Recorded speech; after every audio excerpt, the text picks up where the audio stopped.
Tractor's gonna live the nation, and Spectrum's got such supervision. Yes, in the mighty power that could save the day.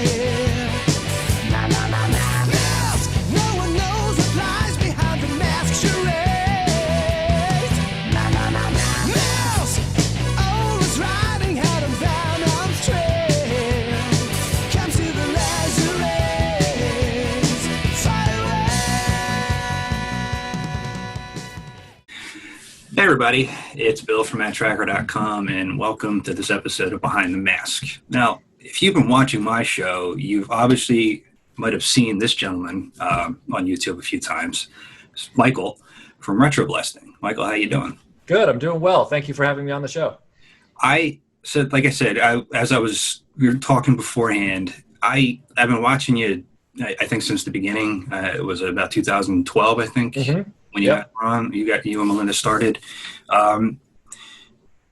Before we dig into that a little bit, though, I just wanted to make sure that you guys are doing okay, like through everything, and you're trucking along. And Yeah, we're fortunate enough that we both work from home.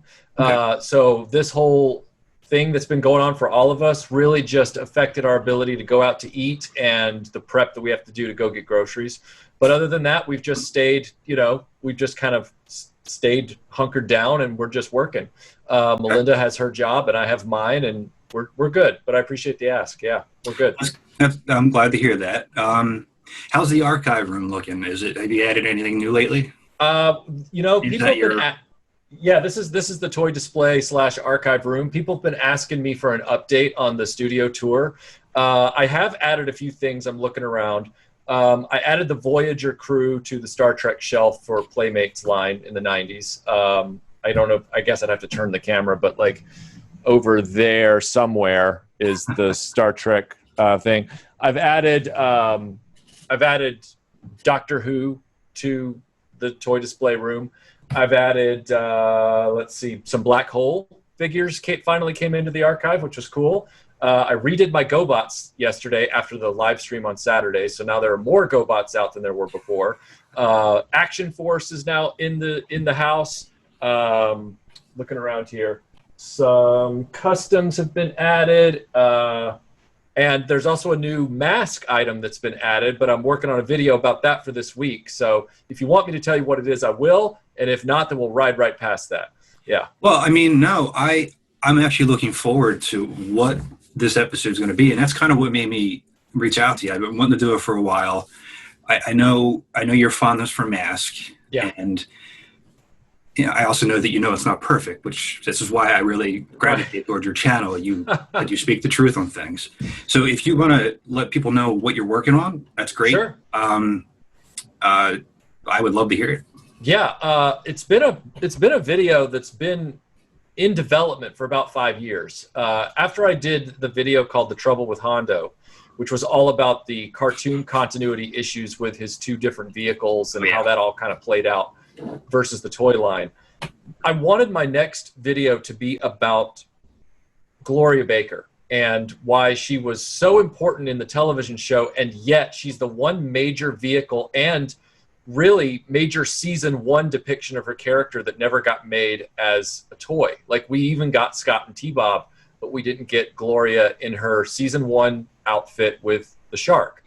And so I started doing research back in 2015 to do this, but now I finally have a custom shark from one of the different makers out there, one of the fan makers, secured and in the studio, that I can finally put a capstone, a punctuation mark on the end of that video. So I finally was able to sit down, dust the script off, rejigger it a little bit, and then put the ending on it, and really bring it out of the ether.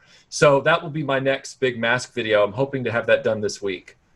It sounds great. I over the time I've been doing this, I've talked about Gloria a few times, and I started doing agent profiles where I go in depth on some of the characters and things of that nature. And Gloria was in, if I remember correctly, like 22 episodes, 23, somewhere around there.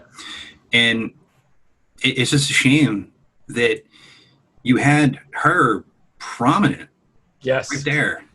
But yet, and the same thing with Vanessa, and like, you didn't get her until series 3 of the toy line, but she was on a ton of episodes. Gloria was right there.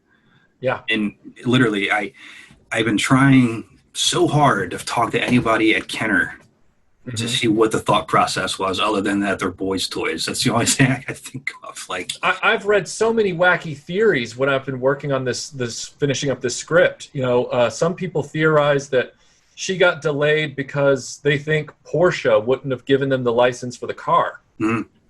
Because their argument is that she did show up in the stiletto at the very end of the line. And I'm going, well, I guess, but yeah. It doesn't count. Yeah, because then somebody else points out, well, the helmet was already made for at least 2 years because the European version of the Buzzard, Miles Mayhem, came with a recolored version of the Aura helmet. So you're sitting there going, okay, well, that accessory then is it. Yeah, there you go. And people have pointed out. Shelf right here. So. Yeah, exactly. And so people are saying the helmet was already designed, which means they had to have been in some stage of development for the Shark and then just abandoned it. But I don't know if we'll ever find out what the true story is behind that. Luckily, we got Billboard Blast. Right. You know, that was the important thing. But no, it is an interesting story. It's literally it's kind of like a running gag, so to speak, on the channel, how much I despise it. Like I said, I try to be realistic, and it's a freaking billboard.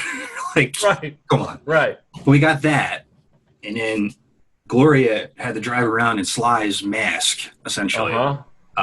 With, and you know, the color scheme for the mask isn't that bad on her, but why couldn't they color her anywhere near her color scheme for the, like, all people do with this now on the custom, they just paint her. It's almost the same outfit. Yeah. So I haven't gotten those yet, but I hope to. I've never gotten the stiletto or any of those, and I say in my script that the reason I never really made an effort to go after those is because they weren't in the show. And I know that that's kind of sacrilege to say when you're like a M.a.s.k fan, but it's like, guys, I love the show and I love the vehicles that came from the show, but much like Transformers for me, I love the original ARC crew of Transformers from 1984. Sorry to hit my mic. The ones that crash landed on Earth. And with M.a.s.k for me, it's kind of the same way. It's like, I like that original fleet of vehicles at Boulder Hill. You know, those are my genesis. And so the Shark is awesome to me, and the Stiletto, I mean, I like Lamborghinis, don't get me wrong, but I'm not going to go pay the premium to get that when it wasn't on the show. No, and it's good. That's a good point too. And plus, so we were talking beforehand, before we started recording. You know, I have stuff here that's not M.a.s.k related. This is just like stuff I had from when I was a kid. It's like it's all tangible. It's all going to get passed on to my son one day. Yep. I look behind you and I see a ton of Star Wars, and I know what your room entails. Like so. Over here is like Transformers and He-Man and Voltron's on the bottom shelf. You start to see Starcom. Then we've got, Ninja Turtles. We've got Doctor Who, Indiana Jones, Willow, Black Star. And then way over there, it's hard to see, but there's, Robotech, Star Trek, Batman Animated, Action Force, M.a.s.k. And then on this side, we go over here and we've got Superpowers, Dick Tracy, Mego Pocket Heroes, Wheeled Warriors, Star Trek Buck Rogers, Battlestar Galactica. There's Bionic 6 down there on the bottom. We've got Rambo, Centurions, Visionaries, Karate Kid, A-Team, Sectars, Real Ghostbusters, GoBots on the top, Filmation Ghostbusters, Thundercats. It's endless. It's endless. Chuck Norris Karate Commandos. I mean, yeah. I have a random shelf down here. I have Rambo. I have Rambo. Just Rambo. I have the Chuck Norris. Like I have a Swamp Thing. Like a couple of those figures. Captain Planet. Yeah. So I have some of them, but that's all the space I have. Right. I can't put more display cases in a room that's only yay big. Exactly. And you have to pick and choose, and it's all part of it. I felt an obligation to get them because of the website, and basically what I'm trying to do is, I've kind of adopted a new tagline with the site of keeping M.a.s.k alive, since we're not really anywhere close to anything happening that I know of anyway. And, and through people like you and, people that I've talked to, on the show and just chatting in person, and well, not in person lately, but, through the social media platforms, that's where we're keeping it alive. We're making sure that it's still out there and it still has a presence, and it does. It's just that there wasn't anything that really came of it afterwards. Right. And that's I guess like a follow-up question would be, you mentioned a ton of great lines there, and a lot of them in continuation. Why do you think M.a.s.k, kind of puttered out once it got to where it was? I mean, when I was a kid, I don't know how much older you are than me, or if we're the same age or not. I'm 38, and I don't remember anything. I don't remember split seconds at all from when I started recollecting. I don't either. I remember having Bulldog, but that was really it from the racing series. And after that, I don't remember much else. So it's just kind of like it had its run, I guess. But what's your theory on why the cartoon ultimately, did what it did, going to the racing season, and then the toy line? Like, what do you think happened? Part of it might be the fact that they changed the format of the cartoon so drastically. Yeah. Maybe that hobbled the momentum of the toy line, because the toy line was very popular in its first year and a half. I mean, I remember every kid in the neighborhood running across, the yard to brag I remember the kid next door was so excited that he'd gotten the Switchblade. I had the Thunderhawk and he had the Switchblade, and that was like just a whole day, of just imaginary awesomeness out in the backyard, because he had the bad guy and I had the good guy, and we'd play around. The toys were universally loved by everybody who had bought them. I don't remember one kid who bought M.a.s.k that was like, this is lame. Like, they were so cool. The scale, the size, the details, everything that went into them was just bang on perfect. The fact that it sort of threaded that needle between Transformers and G.I. Joe. It was like, if you like transforming things, but you're not that into robots, have we got the line for you, because you still have like a dude with like a helmet and, he can do action-y things. The cartoon changing format was massive. I mean, it only lasted, 10 episodes after the change? I mean, they clearly messed up with the cartoon. They really messed up. And I'm not sure what the situation was there, why it wasn't Deke after that, was it? Was it a new animation team? I can't remember. I think it was the same animation team, actually. Oh, okay. Well, I just know the rights are split. Like the racing season, Shout Factory doesn't have the rights to that. It's under a separate license. So when you're watching it, kids were just like, what did they do to the show? It's no longer an action-adventure series. It's no longer Indiana Jones meets G.I. Joe. What is this? And look, I know that there's a huge fan following for Speed Racer. I get it. Like, I think more power to the fans of Speed Racer. But I wasn't the kind of kid that wanted to watch a race every single episode. I didn't want to watch. I wasn't a Cannonball Run kid. Okay, I liked cars, but I liked seeing them do Knight Rider style things. I didn't like seeing them in a race. So you're looking at M.a.s.k, and I don't remember the split seconds. Here's another factor that I need to bring up, and it's about my personal experience, but I think we can all relate to this. 1985. All right. We need to go back to the year 1985. Star Wars had ended as a toy line. It had ended 2 years ago as a franchise. Transformers was starting to really pick up steam. Voltron was in its kind of like, it had peaked and it was already on the way down. G.I. Joe was really starting to pick up. Like it was about to hit its golden age of sales, which was 86, 87. So G.I. Joe was really on the way up. And there were other players in the field, like He-Man was still around. Mm-hmm. Thundercats had just arrived. Silverhawks was on the way. And as a child, real Ghostbusters was 1 year away. So I'm sitting there going, as a kid, going, what do I do after Star Wars? What do I collect? Because it's over. And I was a huge Star Wars kid, I'm 42, so I'm just a few years older than you. So I'm like, what happened to my Star Wars? So I'm looking for something to fill the gap. Voltron had all the product problems. Robotech came out in 85, but I didn't even have the show, so I didn't even know what those toys were, but it was a big thing for people who knew what it was. So I'm feeling my way around. Transformers disappointed me as a child. They didn't hold up very well. I still hadn't quite plugged into G.I. Joe. I needed a fantasy element. I needed a sci-fi element to my stuff. I didn't just want army dudes. So I started dabbling in M.a.s.k. You know, I got the Piranha first, then I got the Thunderhawk, then I got the Raven, and then I got the Firefly, and then I got Scott and T-Bob. And surprisingly, as much as I was into M.a.s.k., that was all she wrote for me as far as toys in the 80s. I borrowed a Boulder Hill to play with, which was cool. Like, in the heyday of M.a.s.k., I borrowed a friend's Boulder Hill. It was the only time I'd ever borrowed somebody else's toy my whole childhood. Really, it was. But I was also still looking at all these other properties flying at me. And I was going, ooh, I need to get into that Silverhawks thing. And I got one figure, and they were terrible, and I never went back. But that one figure buy could have probably been a M.a.s.k. buy, and it wasn't, because I chose that toy.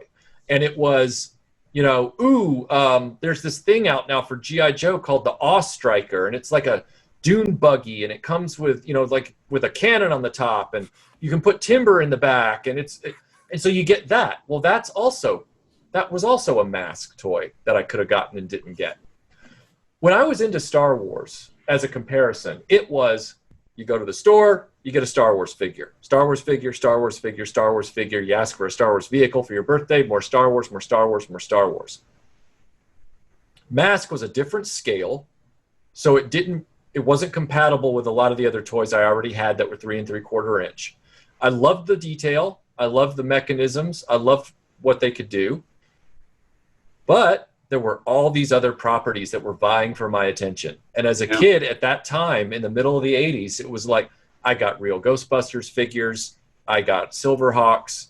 I got some Transformers. I got a ton of Voltron. By the time my attention finally coalesced back and said, you know what, out of all these, I would prefer M.a.s.k. M.a.s.k. was gone. And I was like, oh, crap. Well, I guess I'll do that G.I. Joe thing then, since it's the only thing left. You know, and that's really how it ended up for me. I don't know if that helps or puts it in context. No, but you're also right there, too, in that premise where you had those elements. You had other things vying for your attention at the store and on television. Yeah. I mean, as we all know, the 80s cartoons were 21-minute commercials, essentially, with other commercials crammed into, the other spots. Yeah. And, they had their strong points with doing that. Like, it helped fuel one fuel the other, essentially, and vice versa. But in that time frame, I remember having real Ghostbusters, and I have them up here in the corner. I had superpowers, like Secret Wars. Those were some of the things in the Masters line and the Ninja Turtles when they came out. I had all those things going, and it's just you kind of have that happen where it kind of gets lost, I guess. And as you said, kind of with the racing season, I don't want to watch them kind of drive around and everybody is all chummy now, or they just know each other. And what happened? How does Miles Mayhem know that's Matt-Trakker now? There's so much that was missed, or just kind of like, all right, here you go. And like, okay, if you watch Archer, they kind of do all these weird jumps around, and it makes sense to a point. And it still fits into the premise of the show. You got a guy who's a alcoholic, and he's a jerk to everybody. It's pretty much a premise. But the whole thing of the show changed completely, and I'm guessing that's part of it as the reason why, as you said, like Indiana Jones type, style, cartoon. I love the history aspect of how they would tie things in together. Some of my favorite episodes were in the jungle, were in the desert, were in I think part of that's what helped keep me, together with it over time. I mean, the toys itself. I started recollecting M.a.s.k. way back when. I found my original Matt-Trakker figure like jammed behind a radiator. And so like I was cleaning for like the first time ever, I think. And I think this was back in like 2000 or 2001. And I found them and I was like, oh, M.a.s.k. I'm going to go on this thing called the internet and figure out what's still out there. Right. And there wasn't much out there. And when I was learning, I was like, I didn't know this. I remember I remember the first line, the second, the second line, and parts of the third. I didn't know anything about split seconds. I didn't know anything about the stuff from Playful in Argentina. Right. I didn't know anything about the European variants for the 2-packs. There was all this stuff, and I'm like, all right, I'm going to build a website. Yeah. And it was terrible at first, but it was there. And over the years, I've just been trying to figure out why. Yeah. And it's actually a really good theory. Yeah. Think about it. Some toy lines lasted far longer than they should have on crappy product because the show didn't go under. Yeah. So like, let's take Real Ghostbusters. Let's be real about Real Ghostbusters. All right.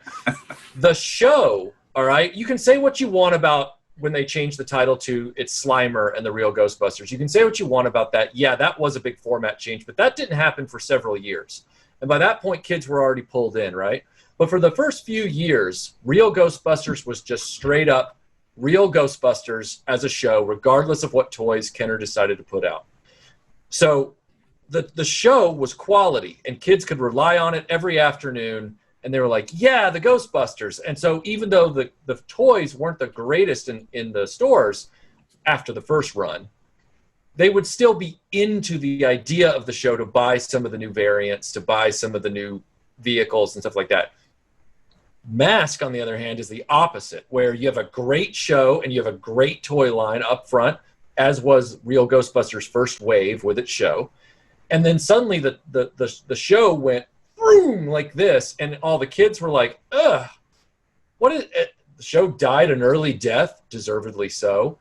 And what happens? You don't have it in your face anymore, and so you're not jazzed about going to get the figures. You're just kind of like, well, I'll freely admit, that's why I got seduced very, very briefly by the siren song of the Silverhawks, where I was like, ooh, Silverhawks, and then they turned out to be a disaster.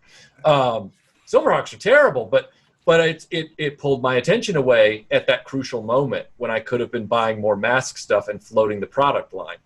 And I have to look at the Silverhawks more and yell at them for that.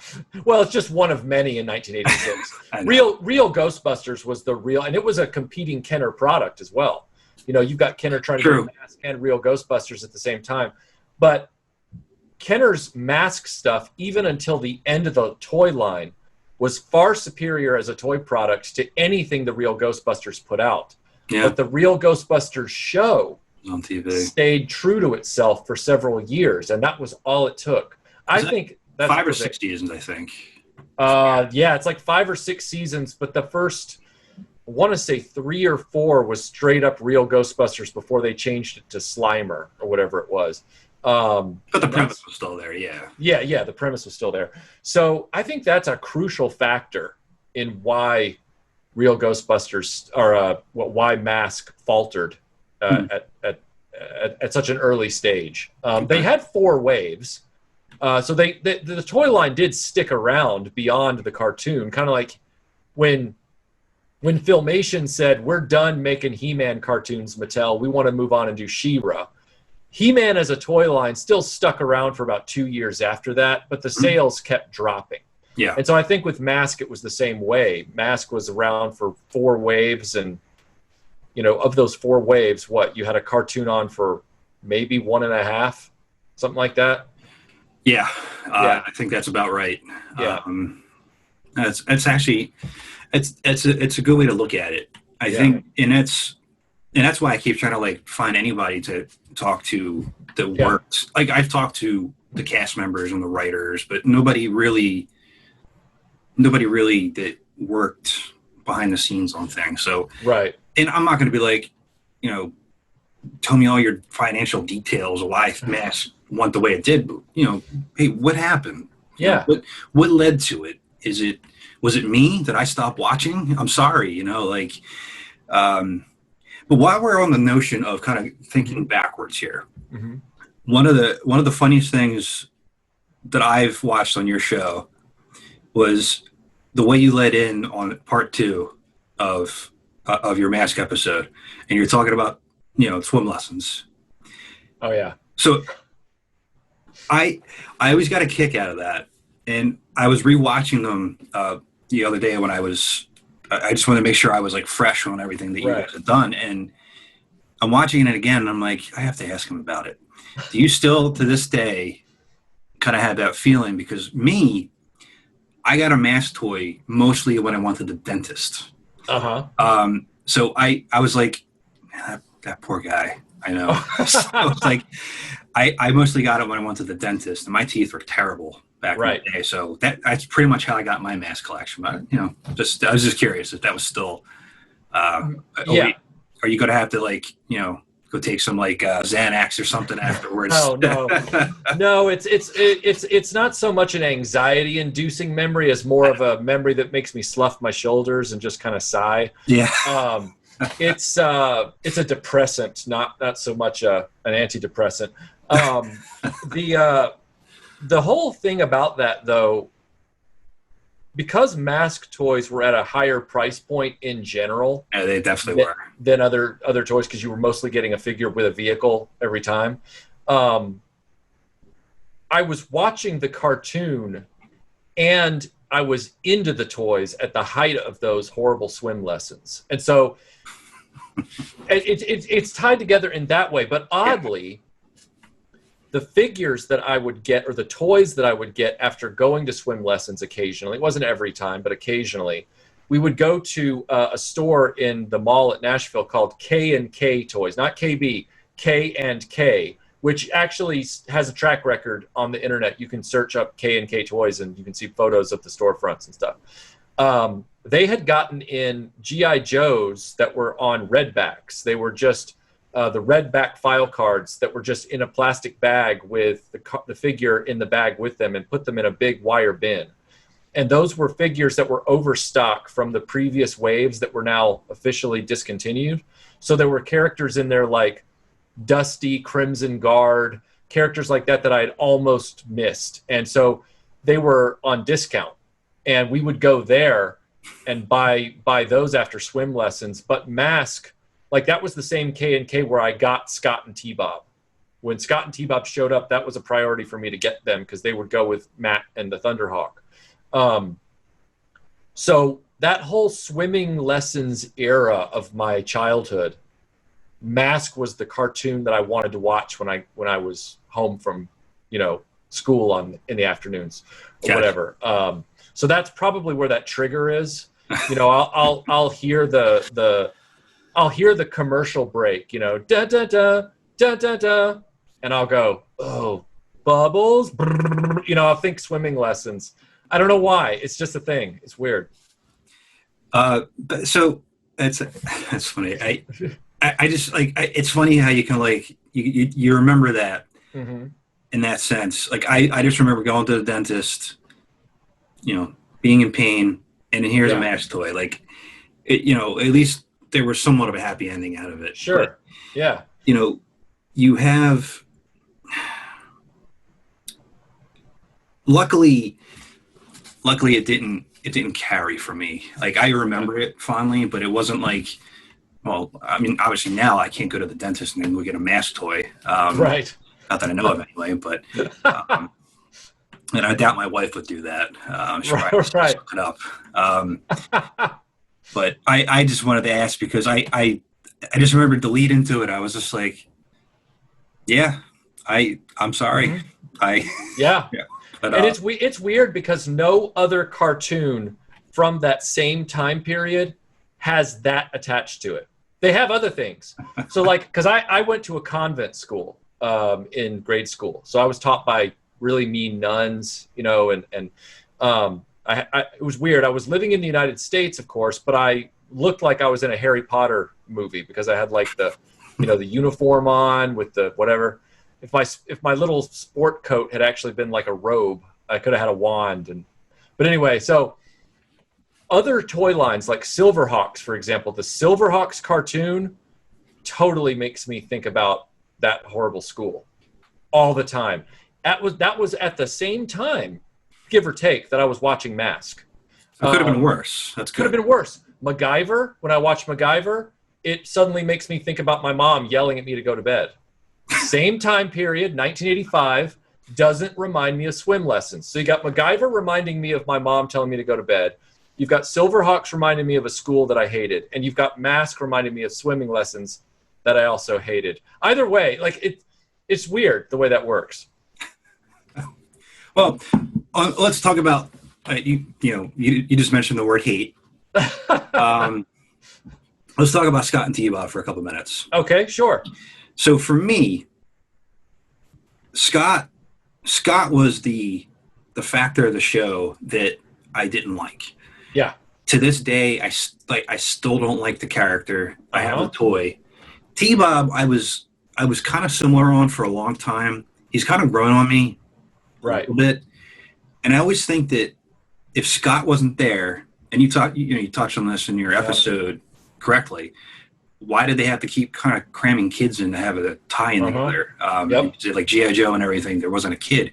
Right. I feel like T-Bob could have worked as a character, like kind of like an Inspector Gadget type thing, where he was a utility knife instead of Spectrum being what saved everything.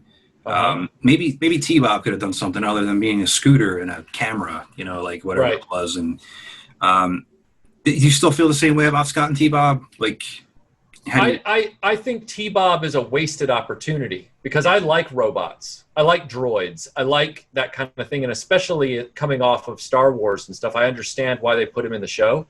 But he's a wasted opportunity because if Scott hadn't been anchored to that character's, around his neck like an albatross, I think that character could have been redefined in a certain way. Still look the same. Yeah. But would have been, I firmly believe that. It's funny you bring up Inspector Gadget. The only child animated character that I've ever liked is Penny from Inspector Gadget. She didn't annoy me.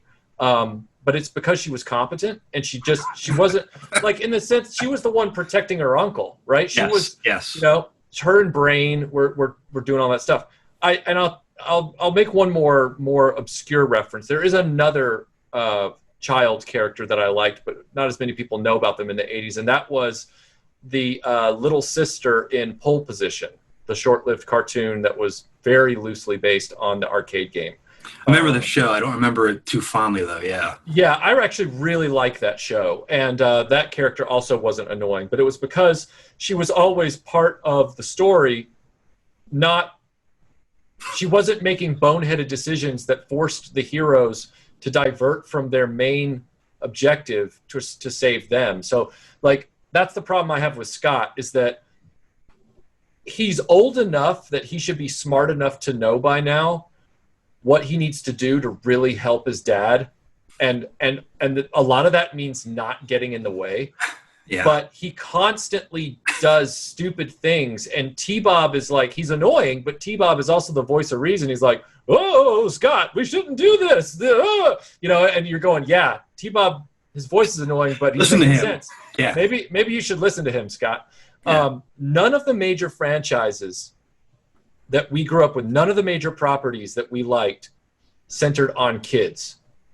The ones that were really successful, like the ones that stood the test of time, Transformers, G.I. Joe, He-Man, Ghostbusters, Star Wars, like, show me the kid. Where's the kid? And yet these producers constantly get into this place. Like, okay, let's take one that I'm learning about right now that was just past my age group. And they started without kids, and it was just wildly successful. And then they tried to add a kid in there, like 4 years in, and it's like, what are you doing? And of course, they were like, oh, crap, this isn't successful at all. Quick, erase it. Power Rangers. Power Rangers starts with no grade school kids. High school kids are different. They're like Marty McFly. We were too young. We saw them as adults. They had a driver's license, so they were adults in our eyes, right? Yes. You go through the first 3 seasons, everything's great. And then suddenly during one of the wackier seasons out there, like after season 3, or maybe it was season 3, I can't remember, they introduce a kid and make the kid Blue Ranger. And I'm watching this review of this stuff and I'm going, and I bet you they didn't like that. And sure enough, it was like, yeah, they got rid of that real quick. I don't know what it is. I don't know if it's because producers are parents. And so they think that kids play with other kids on the playground. Kids would like to see themselves in these shows. And it's like, no, we don't. We don't want to see ourselves in these shows. We don't care about that. We want to see somebody that we aspire to. We want to see somebody who's competent. We want to see somebody who can do things we can't because we're young and we have no choices of our own. Like, Indiana Jones wasn't no kid. How well did young Indiana Jones Chronicles do? Not so well when it came to the little kid. Finally, they just gave up and said, just do the one where he's like teenage Indy. That's the one that everybody likes the most, or 20-something Indy, whatever it was. Get rid of the kid Indy. A-Team? There were no kids in A-Team. Knight Rider was no kid driving Knight Rider. That's why Knight Rider will always be better than Flight of the Navigator. That's because everybody likes, every kid likes an adult, you know, doing the cool stuff they can't do. No, and as you were talking there, I was just thinking that my least favorite out of the Indiana Jones original trilogy is Temple of Doom because of Short Round. Interesting. I think that's the reason why. He's there, and sometimes he's useful, but a lot of times he's not helping, you know, in that aspect, and he gets Indy in trouble a couple times. Sure. Not as worthless as Willie, though. He's still better than Willie. Well, I mean, I don't think, you know, not everybody was in bed with Spielberg at that point. But, yeah. Hopefully not anyway. But I think that's one of the reasons why I think Temple of Doom is my least favorite. Is like, I don't want to see the kid. I want to see Indiana Jones do what he's doing. Like, sure. In the first episode of M.a.s.k, Hondo has to jump out, jump on the sky. A missile's going to fire at him. Yep. Now, naturally, in an 80s cartoon, he's not going to die because they don't do that. But, you know, he could have went into a coma, you know, like Duke. But, you know, first episode, in trouble, Hondo's down. And then Scott runs away. It's like, yeah. Matt, you're a billionaire. Get a babysitter. Do something. Right. Don't build him a room he can't get out of. Like, I don't know. After the second or third, I'm bringing you along so that you can go learn about Rio de Janeiro while we're off doing this thing, and you follow us and get us into worse trouble. And there was the one where he thought Scott had been killed, you know, like, and he hadn't because some mystical Aztec magic literally saved him and brought him back to life. So there's a dodge there. Like, Scott actually dies in like episode 23 or whatever it is, and they bring him back with a mulligan. It's like, oh, thank goodness for mystical magic. Oh, you know, like, you know, I was actually sitting there watching the show going, you know, I wonder how ticked off Gloria is in this moment, because she knows that if he was gone, she'd finally be able to be with Matt, you know, or something like that. And it's like, nah. So yeah, you picked up on that tension too, huh? Yeah, exactly. And then she finally just had to go, you know, what was it? She finally just got the hots for Buddy Hawks, according to anybody who interprets that scene in the racing season, the one time she's in the show. That's headcanon, like you wouldn't believe. I've seen the discussions, but it's not my theory. But anyway, but yeah, so like every time a kid is introduced, it's because some bonehead at the executive producer level or in the production thinks it's like this great idea, when precedent always says it's not. Three amazing box office Star Wars movies. What's the fourth one that they make do? 9-year-old kid. What's considered to be one of the worst Star Wars movies? The one with the 9-year-old kid. It's like, was it his fault or was it Jar Jar? I don't know. Well, true. But notice that everybody says that correct, though. They can tolerate Jar Jar in the Clone Wars. But notice the one character that isn't in the Clone Wars is 9-year-old Anakin. He's grown up, so he's not a factor anymore. He's grown up and hates sand. Yeah. Yeah, it's a hard thing to get around. Star Trek: The Next Generation. Even though he was of driving age, nobody liked Wesley. Wesley finally had to go. And I don't know why they can't learn this lesson. And I don't mean to harp on it, but it's your fault. You brought it up. It's something that I've always wondered. It's you have to think about the premise of it, and I don't think anybody really fully understands when I talk about the show, and you talked about it too. Scott was in every episode, right? And then he was in like one of the PSAs for the racing season, and he was there all the time, whether you wanted him there or not. And he was in the way too much. Sometimes they were helpful, and that's great. But I think because M.a.s.k. had so many different writers, I think you kind of saw that the writers. Sorry if there's some background noise here. You're fine.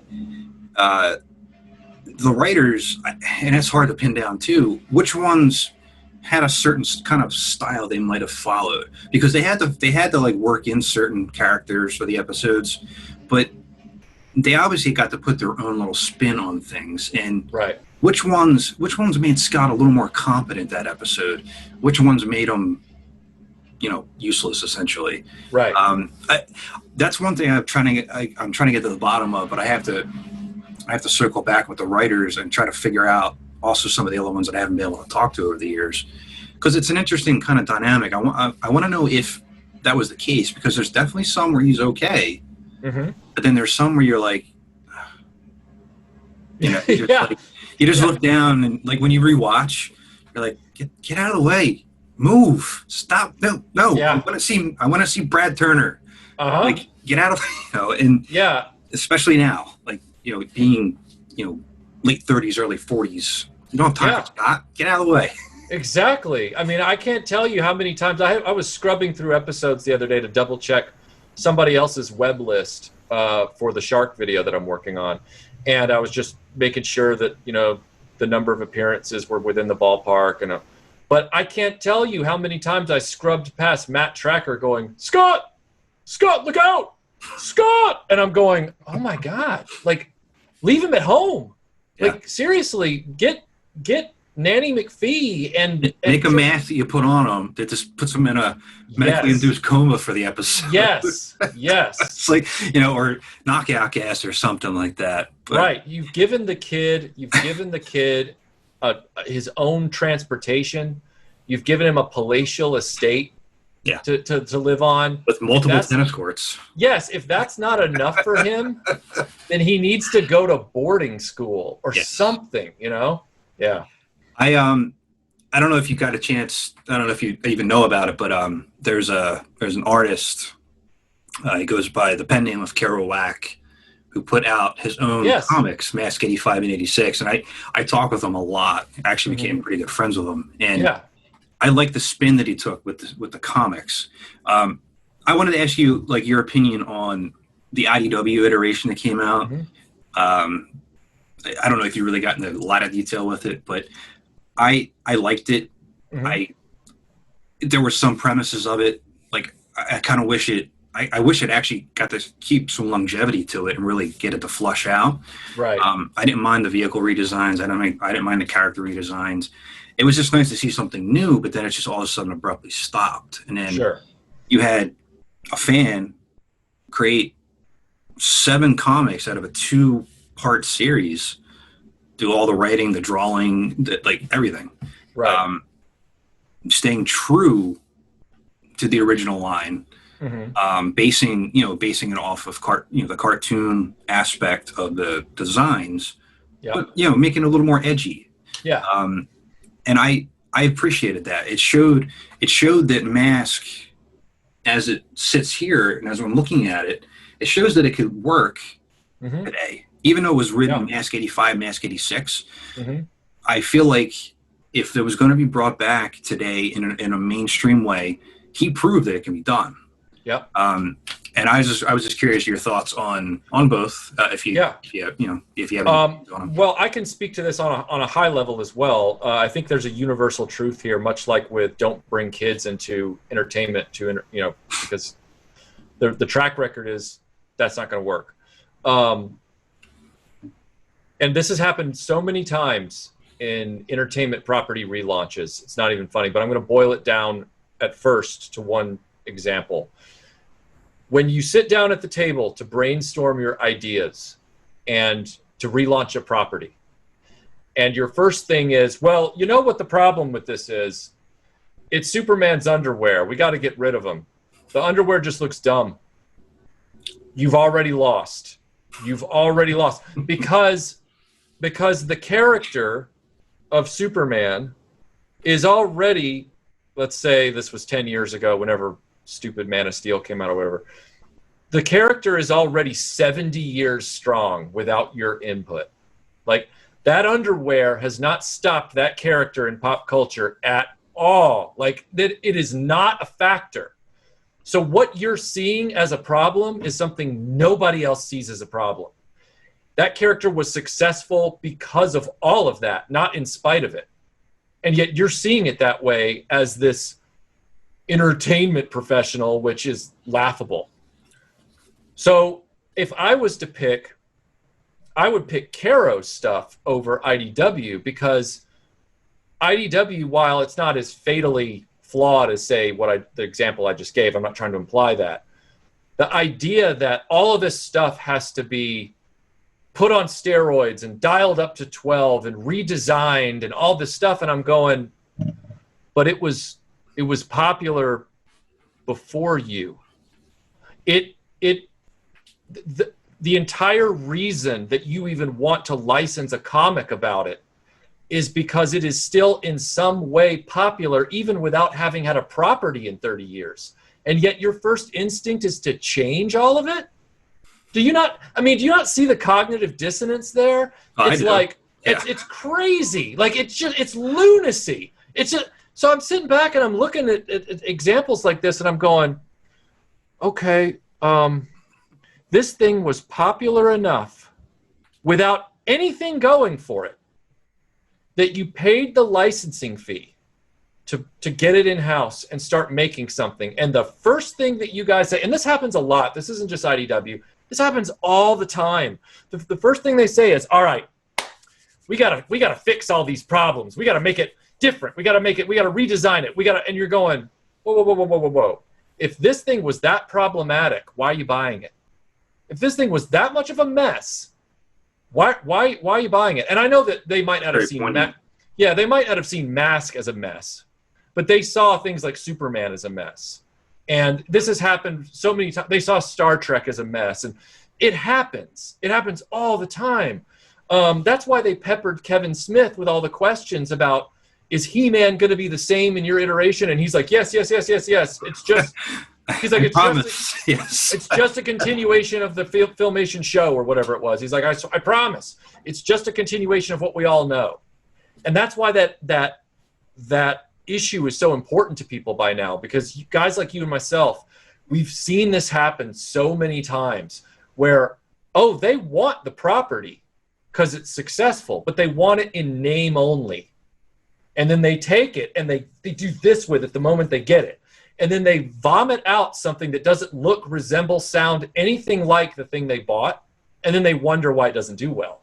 And it's like, well, now IDW, I don't think is to that extreme with M.a.s.k, but I'm saying it's a slippery slope. Like, if you start thinking that all this stuff needs to be redesigned, case in point, Michael Bay redesigning Optimus Prime in the Transformers movies to be a flame-ridden, cab truck.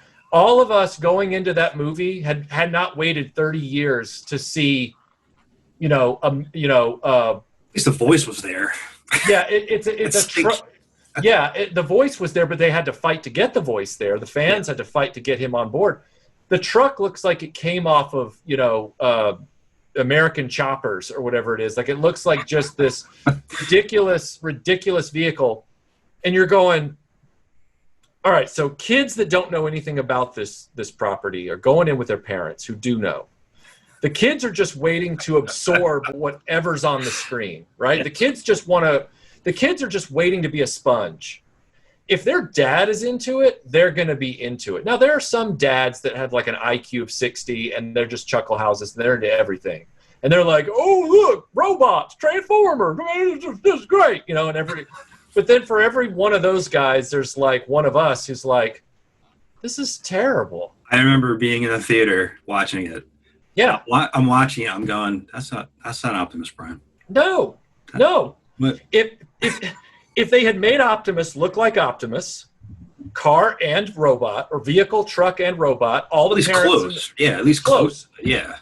because look, the guy that's sitting there in the theater going, "Oh man, this is great," and throwing back more Whoppers, he's gonna like anything. So if you'd given him, Especially if you like Whoppers. right? So if you'd given him the original Optimus Prime, he'd have been just fine. Yeah. You're not winning over anybody with that. So, and the kid is just going to take whatever's given to them as their first experience. So I don't know if I'm hitting you with too much too fast, but what I'm saying is all of it. Yeah. It makes sense. It makes perfect sense. They don't have to.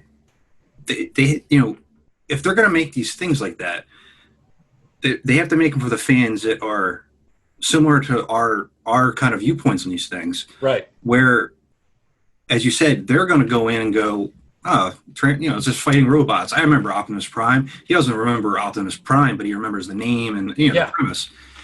And that's what you have to look at. And I think that's a big part of why IDW's iteration didn't really work. Plus, comics aren't. I mean, they're not the greatest kind of engine to revive something that's been dead for almost 35 years, essentially. They're a mulligan. They're a party favor. They're the admission of, we can't give you what you want, so here, have this comic book that we just had made up. I mean, except like I had these here. I was reading them the other day. One of our friends' website. Oh yeah. Put together the 86 line for Caro and put them in comic form. Mm-hmm. And I was just reading them through. I was like, you know what? My premise of what I just said, of reviving things, it doesn't work in a comic form. It doesn't. Right. What he did here made me feel like, and it's going to be different for everybody, but it made me feel like I was stepping back into watching an episode of one of those, like watching an episode that had some of the history ties to it, and making it more appealing for me, like today's age group, essentially. There's a lot of things in here that can't happen in the cartoon, right? But it makes more sense because these are, as you pointed out, Venom, the acronym. Like, why would you apply for a job there? These are, you got a terrorist group and you got a group of people trying to fight them, all with weird powered masks that somewhat have one ability. There should be something happening in it that's a little bit more grown up, I guess. Yeah. And he took that premise, and he had, like, I've talked to him a few times, and I actually just did an interview with him this past weekend, talking about his mindset for this. He's like, in the end, I wanted Matt and Miles to be friends. But I didn't know how to get there.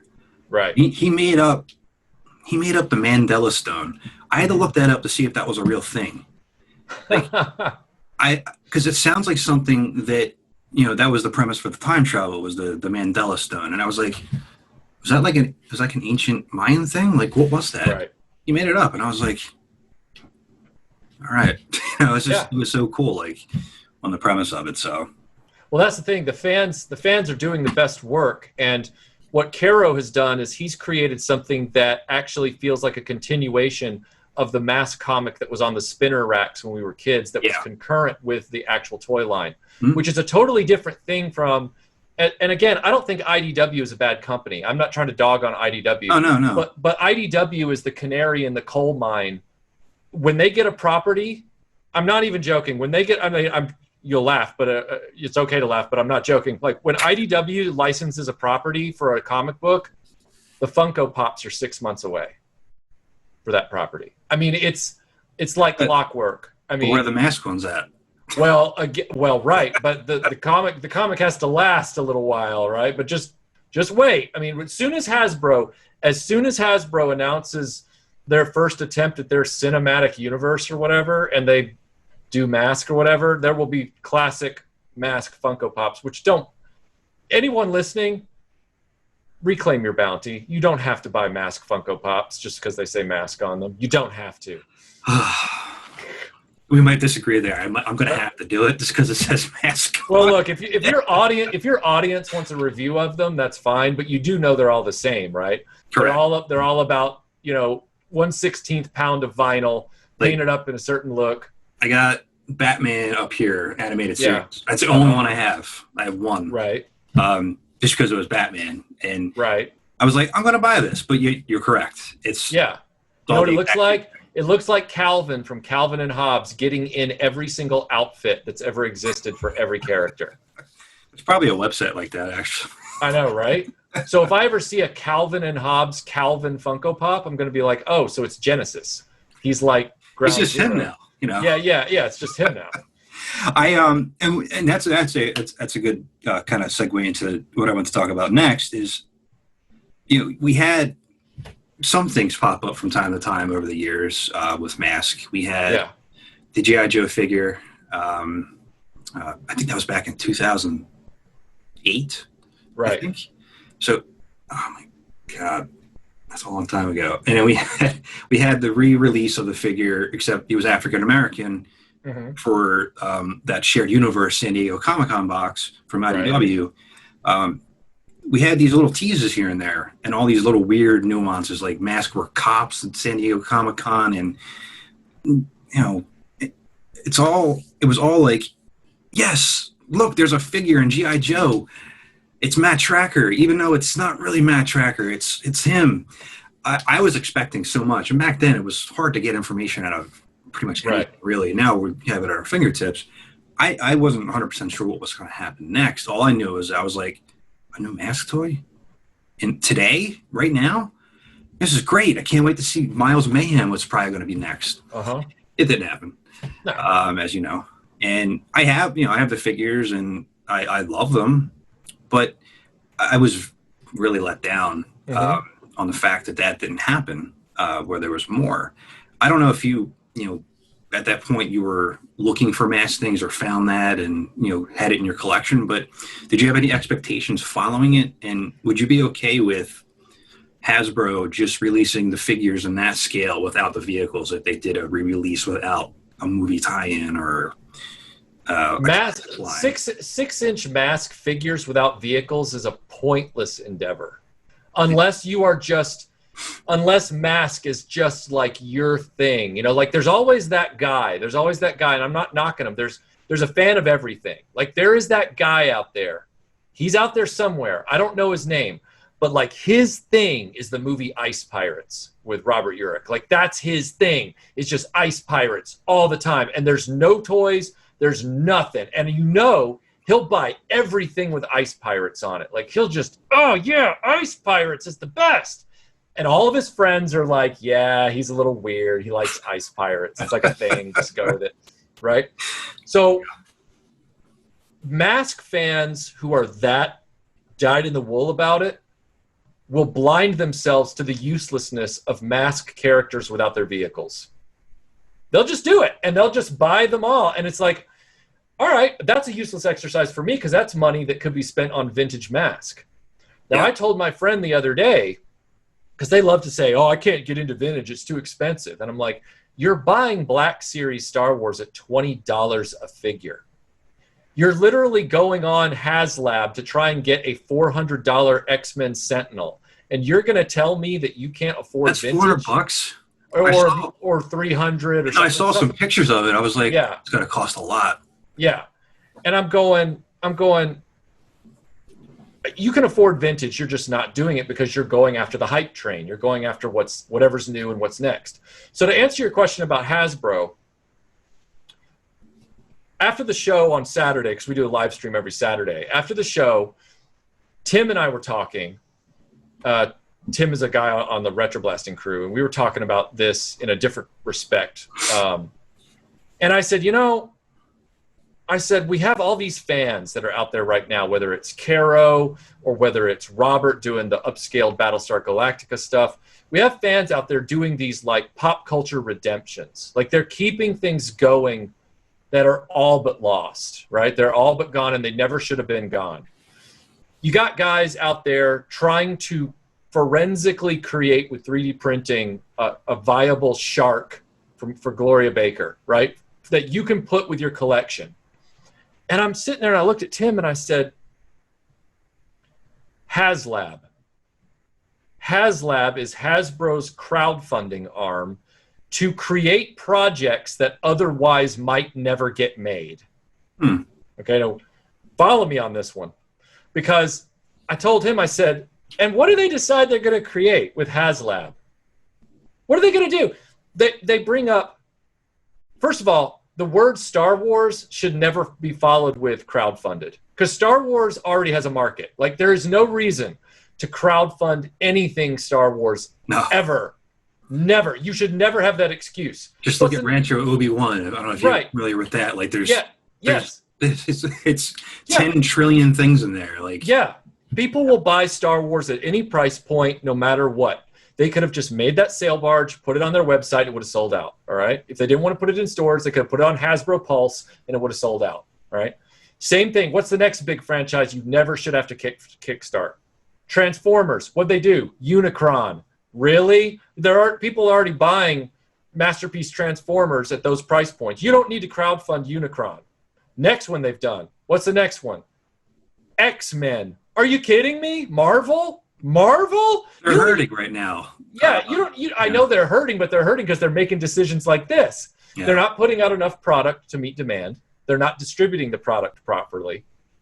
And the things they need to be using these new platforms for, they ain't using them. So, like, when First Appearance Storm sells out in seconds, and it's the one Black Series Marvel figure everybody's been wanting, and so now nobody can get it, Hasbro's leaving money on the table. Because now they've only made enough for 30% of the people who want it. And that's stupid. So if Hasbro's hurting, they need to change their mindset. And HasLab is another area where their mindset's totally broken. HasLab is the place where they should be saying, you know what? We've looked back through all the properties that we've bought, all of the toys, all the archives, Kenner, Tonka, all the different things that we've bought. And we know that we're getting ready to do a cinematic universe of M.a.s.k. and humanoids, visionaries, all that stuff they claim they're working on. G.I. Joe, what a joke. Anyway, they say, we're going to make all these things into a big cinematic universe. So it's not like their brains aren't focused on these properties, right? They've already announced, we're thinking about them. We want to get people excited, right? Why didn't they use HasLab? Because HasLab is all about those things we don't think could get made. So we're going to test the water and see if someone will fund it. Why didn't they fund the shark as a M.a.s.k. promo? Hey, we know that the Gloria Baker shark never came out, and we're going to fix that. We're going to fix that mistake. We're going to make the shark for all of you M.a.s.k. fans out there as a first test the waters thing. Let's see if it works. They're not going to do that. HasLab is a joke because HasLab doesn't actually fund things like M.a.s.k. that couldn't otherwise get made. HasLab simply hypes things that are already popular. It's ridiculous. So if Hasbro is going to come out with a line of toys that are M.a.s.k., I'm going to be sitting back like this without saying a word because I'm going to be going, that's your playbook. That's 6-inch Black Series crap, and it's M.a.s.k. with no vehicles, which shows me that you don't know what you're talking about. And I'm not about to hold my breath and wait for Hasbro to start making M.a.s.k. stuff again. Michael, that was incredible. No, and you hit on a point that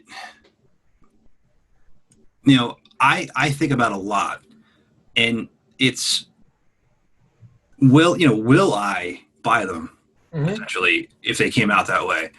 I would. Yeah, me too. But if the vehicles weren't there, I'd be pretty disappointed because it's a 1-2 punch for me. The characters are great. I don't know if you've seen pictures, but I have all the figures just on a shelf here that my grandfather made, and they're all sitting right here. I have the figures here and the vehicles behind me, not together.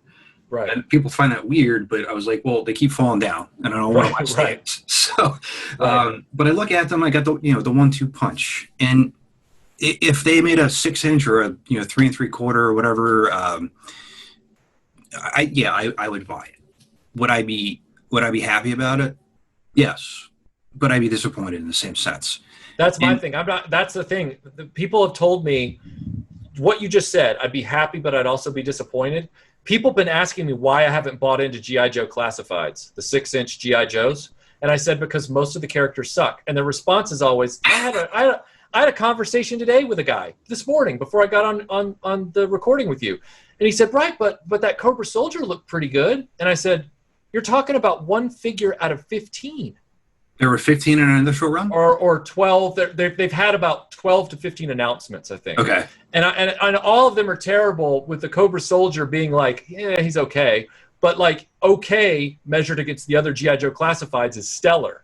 And I'm going, why would I buy 15 figures because they made one that was passable? What are they going, $20 each? 15? $20 each, yeah. And he's like, well, but I'm like, no. I said, because guess what? We used to have a name for that when we were kids. It was called Brave Star. There was this one character named Thunderstick. That character looked great, but were we going to buy him when the rest of the line was terrible? No. I do have Brave Star down there. I have Brave Star up here as part of my collection, but I'm saying as kids. Correct. Our mentality was no. So my thing with the whole mask thing is, if you're not giving me vehicles, I ain't buying it. And if you're telling me that, I'm not going to have a straight face if you say in a board meeting, which clearly they did, we're not sure if everybody would buy Unicron. We're not sure if people would actually buy an X-Men Sentinel. We're not sure about the commercial viability of a sail barge from Return of the Jedi. That's all a big lie. Like, it's just a big lie. On the other hand, I could buy this one. Legitimately could. We're just not sure if there's a market out there for M.a.s.k. We're just not sure if there's a market out there for something like that, to relaunch that line. Maybe we should test the waters with the Pulse or the HasLab model with a Gloria Baker Shark offering and see if there's a lot of excitement. And then, because we have the molds for Thunderhawk and all the others, we could start re-releasing those after we do this special HasLab offering. I can get behind that logic, but I can't get behind logic that says, well, we'll make you some M.a.s.k. figures, but not vehicles. And then you've lost the plot, because the plot of M.a.s.k. It's like producing, it takes, the vehicles themselves had their own identity. They had their own. They do. They had they were as much a character in the show. Yeah. In the toy, like, it's like I said, it was like a 1-2 punch. Well, they just some of them were lame. Yeah. But they just announced 6-inch figures of the Transformers that don't transform. They're just the robots. And somebody said, aren't these cool? And I went, why do I want that? And they're like, what do you mean? I said, they're called Transformers. If they don't transform, they are worthless to me. It's like getting one of those bendable figures at Five Below, or whatever. Yeah. Like, why would you? Why? Why? So, or that would be like Hasbro coming out and saying, well, we know you want G.I. Joe back. So what we've decided to do is we're going to create like quarter scale heads of every character and sell them on blister packs. Just the heads that you can display on your shelf. Well, I'm not getting the whole Joe. I'm just getting a head. You look like a serial killer. Right. So to me, M.a.s.k. is like that. If you're just selling me the character and you're not selling me the vehicle, you might as well just be selling me an arm or a head. It's not complete. Look, that makes perfect sense. I love M.a.s.k. Okay, I'm not trying to be a jerk. I love M.a.s.k. But I also love it for what it is, right. What it sold us, the concept that it sold us. And I get it. Like, I like Alex Sector. I like Buddy Hawks. I like Dusty Hayes. I like these guys. But do I like them enough not to have their Bond car with them? No, I don't. No, you know what I mean? No, it's exactly right. Yeah. I'm trying to think of like a comparison where, and you were saying, the G.I. Joe heads and everything, but I'm looking back here, like, I mean, the best comparison is a transformer that doesn't transform. You just said it. Yeah. Okay, so I've got a robot that's just standing there. Right. All right. Okay, that's cool. I like robots. Yeah. But, Hey, you thanks for taking my $20. I really appreciate that. that's cool. It was weighing down my wallet. It's missing half of what it is. And and as I've talked to fans and randomly off and on about this too, and they ask me a lot about the movie, and I'm like, well, I know that F. Gary Gray is directing it. I know they have a writer, but that's all I know. That really there's really nothing. Yeah. I've reached out to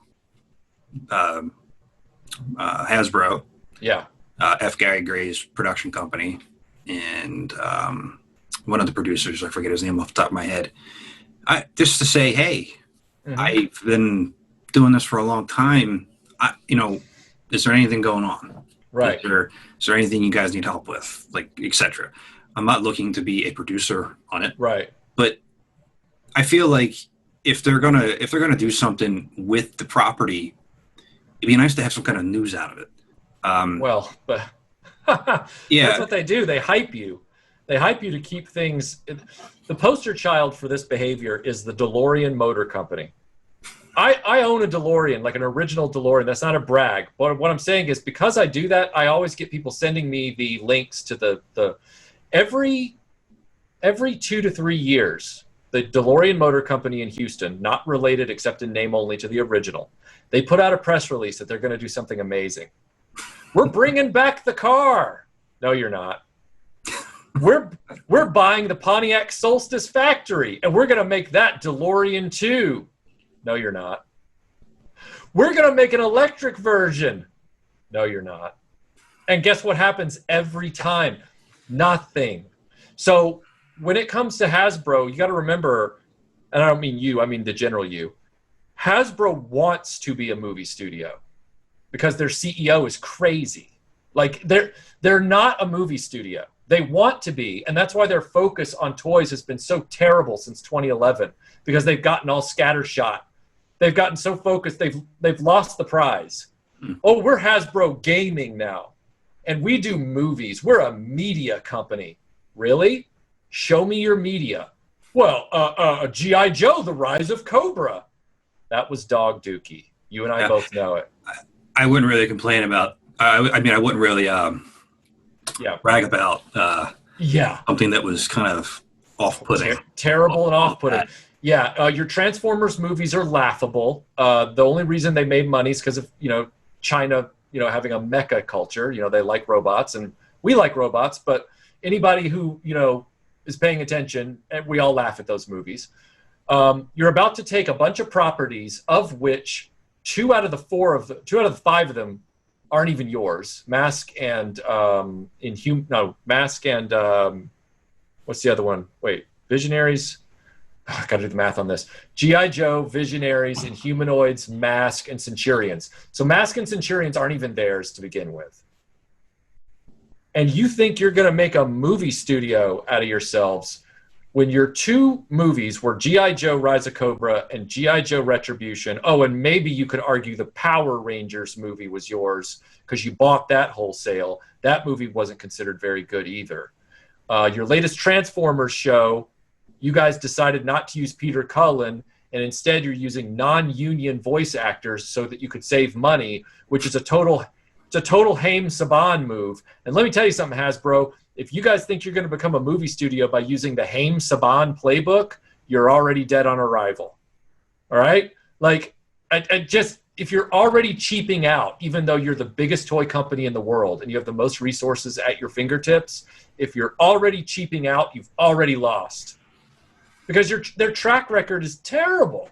And I know your viewers right now are going to come back on comments and be like, this guy is such a, grumpy Gus. He's so, But I'm telling you, if you look at the breadcrumbs, Hasbro is telling us who they are. And who they are is, we don't take risks on anything. We make the same toys for every toy line there is. We don't look at the uniqueness of each property, whether it's Marvel or Star Wars or M.a.s.k. or Ghostbusters. 6-inch characters, $20 a piece. 6-inch characters, $20 a piece. What are we going to do about this property? Well, it's about dolphins that come out of the water and speak Latin. 6-inch characters, $20 a piece. When's that coming out? I know. So you're going, okay, I don't see you as a movie studio ever. So why am I going to get hyped about that? I'm not. If there was actually anything to be hyped about, though, that would be that's just it. There's passable movies. Yeah. So to speak, and there's.